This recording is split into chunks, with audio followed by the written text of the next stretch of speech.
Assalamualaikum warahmatullahi wabarakatuh. Halo anak-anakku semua, semoga selalu dalam kondisi sehat ya. Hari ini kita akan belajar fikih kelas 1 tentang rukun Islam. Materi ini diambil dari buku Bina Fikih kelas 1 yang diterbitkan oleh Erlangga. Anak-anak, sudah hafal belum dengan urutan rukun Islam? Dalam pembelajaran kali ini, kita bersama-sama akan membuat trik yang sangat mudah untuk menghafalkan rukun Islam, yaitu dengan cara membuat hiasan dinding rukun Islam. Sebelumnya, kita harus tahu dulu urutan rukun Islam. 1. Syahadat. 2. Sholat. 3. Zakat. 4. Puasa Ramadan. Dan yang kelima, haji bagi yang mampu. Tara! Seperti ini hasil yang nanti akan kita buat. Bagaimana langkah-langkahnya? Pertama, kita siapkan bahan-bahannya terlebih dahulu. Kertas asturo, kardus yang sudah dipotong berukuran 30 x 10, lem kertas, gunting, spidol kecil, spidol besar, pensil, pelubang kertas, penggaris, pita. Langkah pertama, kita potong kertas asturo dengan ukuran 28 x 8 cm.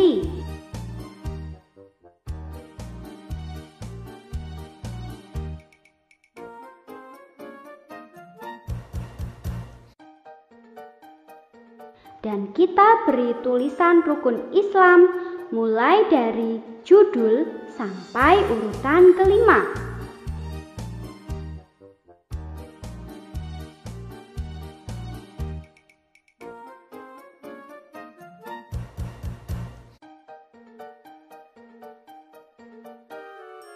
Kemudian kita tempelkan kertas tersebut ke kardus berukuran 30 x 10 cm dengan menggunakan lem kertas.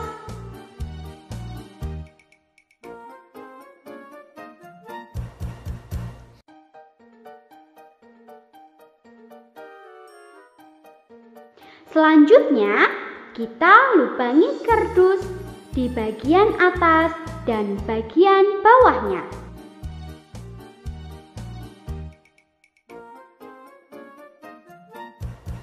Yang terakhir, kita kaitkan antara satu dengan yang lain menggunakan pita.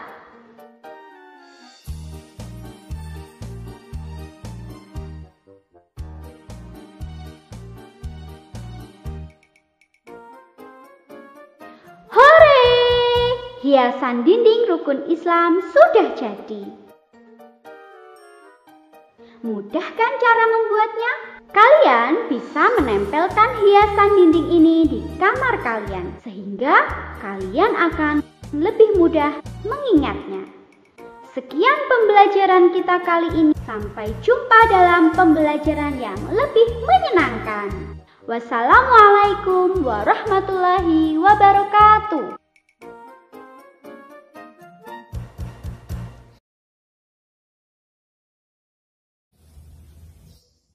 Assalamualaikum warahmatullahi wabarakatuh. Halo anak-anakku, dalam kondisi yang sehat kan?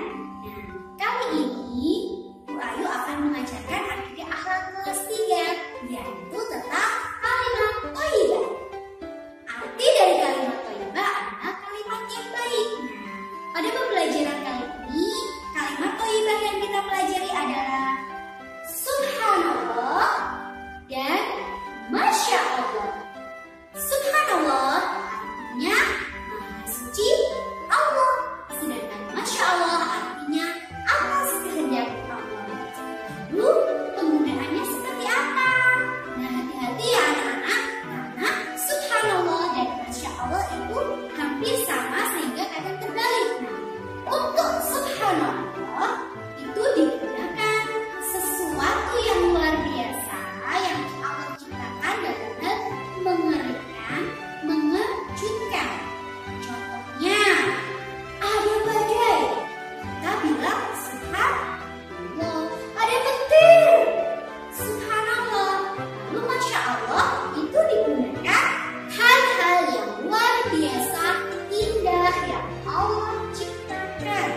Dinda cantik sekali.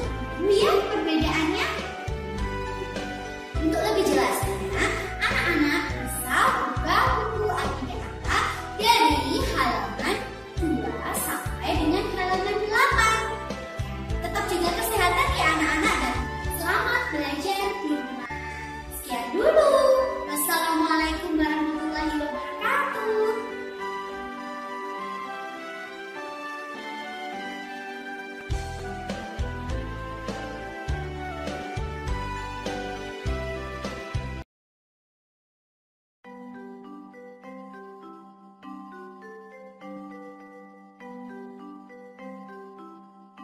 Assalamualaikum warahmatullahi wabarakatuh.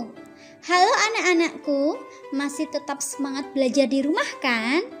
Pada kesempatan kali ini, Ibu Ayu akan membahas tentang balik. Balik berasal dari bahasa Arab yang diambil dari kata balago yang artinya sampai. Adapun menurut istilah, balik adalah telah sampainya usia seseorang pada tahap kedewasaan. Anak-anak, apabila kalian sudah balik, maka kalian sudah dikatakan dewasa. Seorang anak yang sudah dikatakan dewasa itu mengalami perubahan fisik, yaitu pada anak laki-laki tumbuhnya rambut di beberapa bagian tubuh. Suara semakin membesar. Selanjutnya, pertumbuhan tubuh dengan cepat seperti meninggi dan berat badan yang bertambah. Perubahan fisik pada perempuan yaitu suara yang lembut dan pertumbuhan tubuh pada area sekitar dada. Hal itulah yang membedakan antara laki-laki dan perempuan. Anak-anak, adapun tanda-tanda balik yaitu anak perempuan itu telah mengalami haid, keluarnya darah dari kemaluannya perempuan. Sementara untuk anak laki-laki itu mengalami mimpi basah atau yang disebut dengan ihtilam. Apa itu ihtilam? Yaitu ketika kalian tidur kemudian bangun, itu di celana ada seperti bekas pipis atau ada bercak air. Tapi kalau air kencing itu kan baunya pesing. Sedangkan yang namanya ihtilam atau mimpi basah itu baunya anyir dan lebih lengket. Berbeda ya nak antara air kencing dengan air mimpi basah. Hal tersebut antara haid dan ihtilam menurut ulama fikih itu terjadi pada usia 9 tahun atau lebih. Namun seumpama anak laki-laki itu sudah 15 tahun tetapi belum ihtilam atau mimpi basah, maka anak tersebut tetap dikatakan sudah balik. Jadi batas dari akil balik adalah 15 tahun ya anak-anak ya. Kewajiban seorang anak yang sudah balik sudah dikenai hukum taklif ya anak-anak, yaitu terkena kewajiban menjalankan aturan syariat, mulai dari ibadah, akhlak kepada sesama, baik di sekolah maupun di rumah dan lain-lainnya. Sudah sama seperti orang dewasa pada umumnya. Pahala dan dosa dari setiap perbuatan yang dilakukan akan ditanggung oleh dirinya sendiri. Seseorang yang mengalami ihtilam atau haid berarti sedang dalam keadaan berhadas besar atau dikatakan halangan, maka dilarang melakukan ibadah seperti sholat, mengaji, dan berpuasa. Nah anak-anak, coba kalian tanya sama diri kalian sendiri, sudah balik apa belum? Anak-anak, cukup sekian dulu ya penjelasan dari Bu Ayu. Wassalamualaikum warahmatullahi wabarakatuh.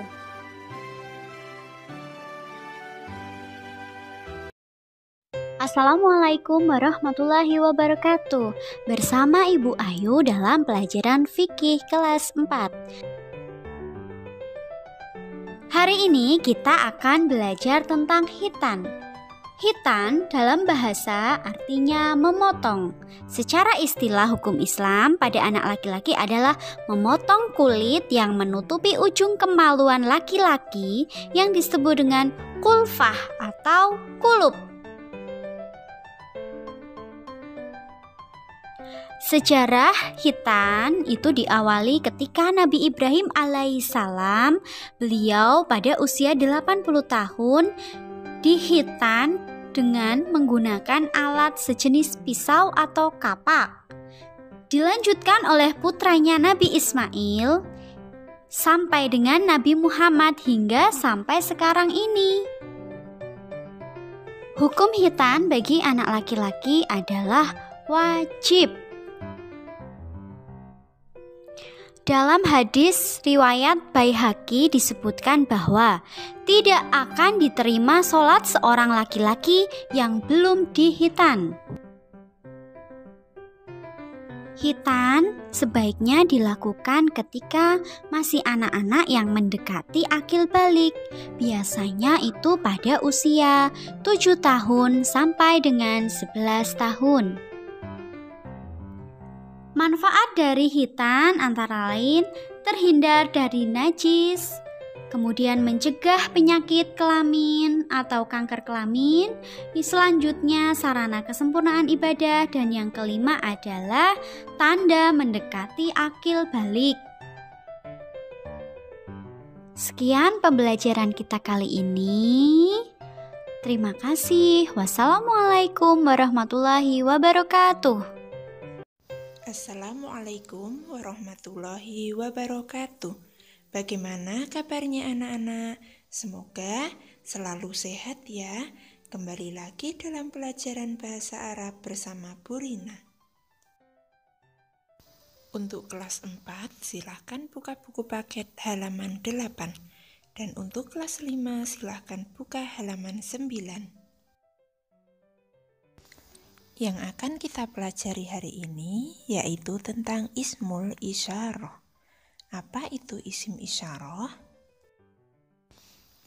Isim isyarah adalah kata tunjuk. Yang akan kita bahas adalah kata tunjuk yang digunakan untuk menunjuk satu benda atau satu orang saja. Ada 2 jenis kata tunjuk.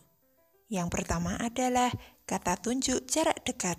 Ada hadza dan ada hadhihi.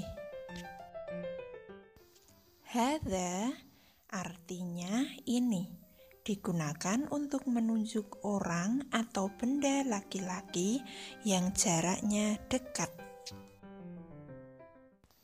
Tanda benda itu laki-laki, di akhir kata tidak ada huruf ta marbutah. Contoh, hadza Muhammadun, ini Muhammad. Hadza kitabun, ini buku kitab. Hadhihi artinya ini, digunakan untuk menunjuk orang atau benda perempuan yang jaraknya dekat. Tanda bahwa benda itu perempuan, di akhir kata ada huruf ta marbutah. Contohnya, hadhihi Siti, ini Siti. Hadhihi qurrasatun, ini buku tulis. Yang kedua, kata tunjuk jarak jauh. Ada dzalika dan tilka. Dzalika artinya itu, digunakan untuk menunjuk orang dan benda laki-laki yang jaraknya jauh. Contohnya, dzalika hamdan, itu hamdan. Dzalika qalamun, itu pulpen. Selanjutnya ada tilka. artinya itu. Tilka digunakan untuk menunjuk orang dan benda yang perempuan. Contoh, tilka Alia, itu Alia. Tilka ghurfatul julus, itu ruang tamu. Demikian pembelajaran kita hari ini. Semoga materi ini dapat dipahami ya anak-anak. Wassalamualaikum warahmatullahi wabarakatuh. Assalamualaikum warahmatullahi wabarakatuh. Bersama Ibu Ayu dalam pelajaran SKI. Dalam pembelajaran kali ini kita akan mempelajari tentang dakwah Nabi Muhammad secara sembunyi-sembunyi.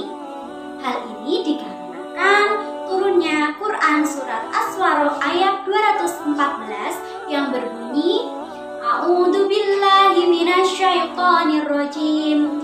Bismillahirrahmanirrahim. Wa anzir ashiratakal aqrabin. Dan berilah peringatan kepada kerabat-kerabatmu yang terdekat. Nah, dimulai dari Quran surat itu, Nabi Muhammad kemudian berdakwah di rumah sahabatnya yang bernama Arqam bin Abi Arqam. Di rumah sahabatnya beliau berdakwah kepada istrinya yang bernama Khadijah. Selain Khadijah, ada juga sepupunya yang masih kecil yang belum berusia 10 tahun yang bernama Ali bin Abi Thalib. Di samping itu ada juga anak angkatnya yang bernama Zaid bin Haritsah. Setelah keluarganya, Nabi Muhammad berdakwah kepada sahabat terdekatnya yang bernama Abu Bakar. Abu Bakar adalah orang yang kaya raya dan juga disegani. Beliau akhirnya mendakwahkan kepada sahabat-sahabatnya juga, yaitu ada Zubair bin Awam, Utsman bin Affan, Sa'ad bin Abi Waqqas, dan Abdurrahman bin Auf. Mereka itu yang menjadi pelopor penyebarnya agama Islam. Mereka yang memeluk Islam disebut dengan as-sabiqunal awwalun, yang artinya orang-orang yang pertama kali masuk Islam. Nah, anak-anak, demikian dulu ya penjelasan dari Bu Ayu. Sampai jumpa di pelajaran selanjutnya. Terima kasih. Wassalamualaikum